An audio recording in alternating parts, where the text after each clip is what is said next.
నా కళ్ళలో ఆనందం నా కళ్ళలో ఆనందం చెప్పి నా రెండు కళ్ళలో పొడిచారు కదా నా బిడ్డ జరిగింది. తర్వాత గమ్మత్ ఏంటంటే ఎలక్షన్ అయిపోయింది, సరే ఓడిపోయినాం, 39 మంది గెలిచినాం. నాకు అందరికంటే మొదలు ఫోన్ చేసింది ఎవరు ఎరికేనా, రంజిత్ రెడ్డి అన్న. బాధ ఎక్కడ అనిపిస్తుంది అంటే మనం కష్టంలో, పార్టీ కష్టంలో ఉంటే పెద్ద పెద్ద నాయకులు కేశవరావు గారు, కడియం శ్రీహరి గారు ఇలా జారుకుంటున్న సమయంలో మంది విందామని ఏం పనే మంది సంసారాలలో ఏలు పెట్టి చూసే పని మీకు ఎవడన్నా సిగ్గునోడు అట్లా మాట్లాడతాడా? ఇంటే విన్నాం కొంతమంది ఫోన్లు, ఇంటే ఏమవుతుందట?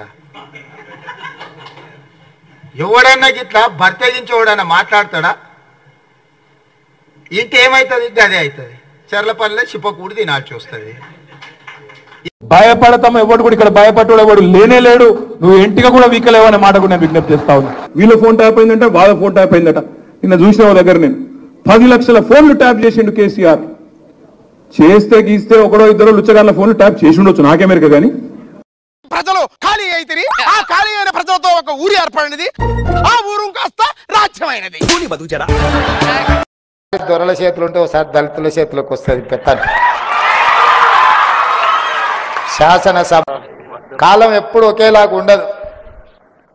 ఓసారి దొరల చేతులు ఉంటే ఒకసారి దళితుల చేతులకు వస్తుంది పెత్తని.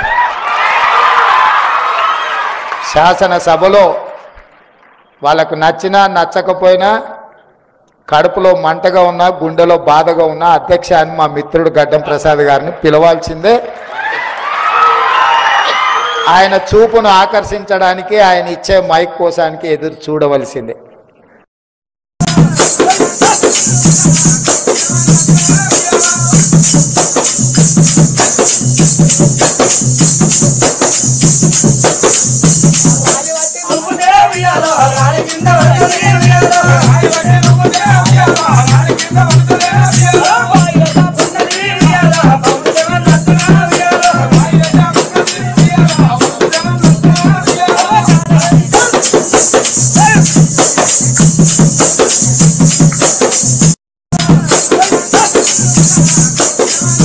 రాజే కిందో చూడుండ్రి, ఓడలే బండ్లైతే బండ్లే ఓడలైతే రాజే కింకరుడైతాడు, కింకరుడే రాజైతాడు. ఉన్ననాడు నవ్వద్దు, మానవుడు లేనాడు ఏడవద్దు. కష్టం వచ్చినాడు బాధపడద్దు, సుఖం వచ్చినాడు నవ్వరాదు. 15 రోజు వెన్నెల, 15 రోజుల అమావాస్య వెలుగు, వెన్నెల అమావాస్య చీకటి అన్నారు. కొన్ని రోజుల కష్టం వెళ్ళదీయాలి, కొన్ని రోజుల సుఖం వెళ్ళదీయాలి. ఏ మానవుడైనా గురిగిలా ఇసు ఓసుకొని గుంజకు ముడి పెట్టుకొని రాలేదు. మానవుడు ఎన్ని రోజులకున్నా అక్కడోడ గాని ఇక్కడోడ కాదు. ఇది 4 వద్దుల పోగాటకం నరం మీద పుండు. లక్షాధికారైన లవణ మన్నవ గాని మెరుగు బంగారాన్ని ఎవరు మింగరు. కోట్లు సంపాదించిన కొంపల్నే పాడబడతాయి గాని మనిషిని కాట్ల పెట్టినాడు కాసు గవ్వ కూడా. చూడుండ్రి అవల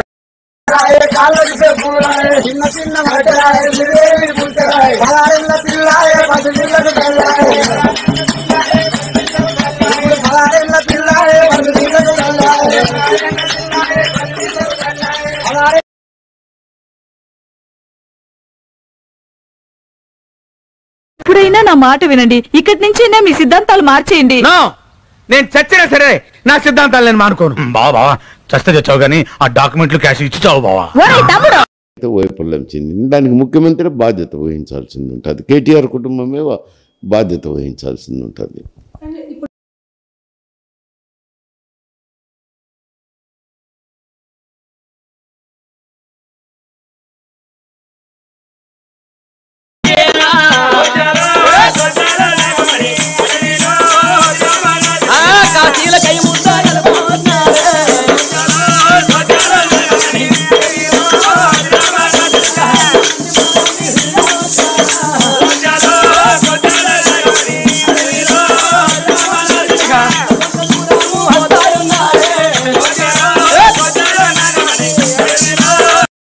దళితుని ముఖ్యమంత్రి చేస్తానన్నారు, చేశారా?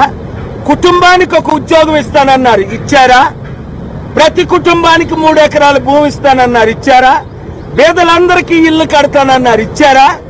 ఎక్కడ భూములు చూసినా, ఎక్కడ బిల్డింగులు చూసినా, ఎక్కడ పార్క్ హోటల్ చూసినా కేవలం కేసీఆర్ గారు, కేటీఆర్, కవిత, సంతోష్, ఆ చుట్టూ ఉన్న ఈ రామేశ్వర వీల్దే తప్ప ఇంతవరకు తెలంగాణ అభివృద్ధి చెందలేదు. సరికదా, దిగజారిపోయింది అక్కడ.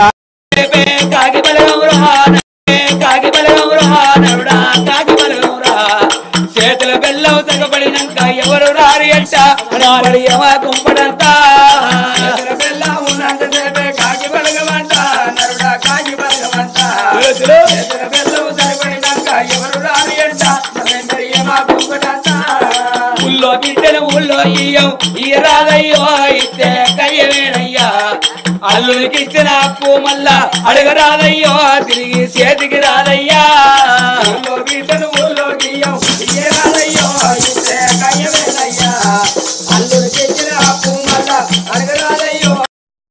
మహిళల గురించి మహిళలు చెప్పుకుంటే బాగుండదు కదండి. అవునులేండి, మన చెప్పుతో మనమే కొట్టుకుంటే బాగుంటది కదా. మీరు చాలా ముక్కుసుడిగా మాట్లాడతారండి. నిజానికి